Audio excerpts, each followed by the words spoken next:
అంగన్వాడీ సేవలను మరింత మెరుగు. సో విధుల్లో అలసత్వం వహిస్తే చర్యలు తప్పవు. జిల్లా అధికారుల వీడియో కాన్ఫరెన్స్లో సీతక్క వార్నింగ్.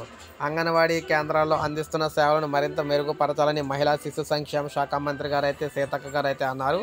అధికారులను ఆదేశించారన్నమాట. అంగన్వాడీ కేంద్రాల సేవలను మరింత విస్తృతపరిచి అంగన్వాడీలో చిన్నారులకు ఇస్తున్న కోడిగుడ్డును 2 ముక్కలుగా చేసి ఇస్తే చిన్నారులకు తినడానికి అనువుగా ఉండటంతో పాటు గుడ్లో ఏదైనా నలత ఉన్నా కూడా గుర్తించే అవకాశం అయితే ఉంటుందని, అంగన్వాడీ కేంద్రాల్లో కోడిగుడ్లను వస్తువులను భద్రపరుచుకునే వ్యవస్థను కూడా గత ప్రభుత్వం ఏర్పాటు చేయలేకపోయిందని ఆవిడైతే అన్నారన్నమాట.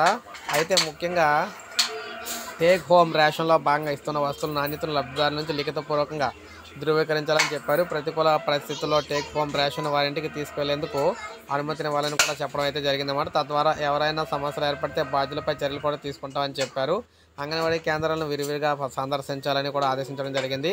ఇకపై అంగన్వాడీ కేంద్రాలు ఆకస్మిక తనిఖీలు అయితే ఉంటాయని చెప్పడం అయితే జరిగిందనమాట. సో అందువల్ల అంగన్వాడీ టీచర్లు అందరూ కూడా అంగన్వాడీ టీచర్లు ఆయాలు అందరూ కూడా అప్రమత్తంగా ఉండాలని, సో ముఖ్యంగా పిల్లలకి అందరికీ కూడా గుడ్లు అయితే 2 ముక్కలు చేసి అయితే ఇవ్వాలని ఇలా కీలక బాధ్యతలు అయితే అప్పగిస్తూ ఉన్నారన్నమాట అంగన్వాడీ టీచర్లకు ఆయాలకును. సో ఇది మనకు అప్డేట్. ఒక లైక్ చేయండి, సబ్స్క్రైబ్ చేసుకోవాలి, మన ఛానల్ సబ్స్క్రైబ్ చేసుకోండి.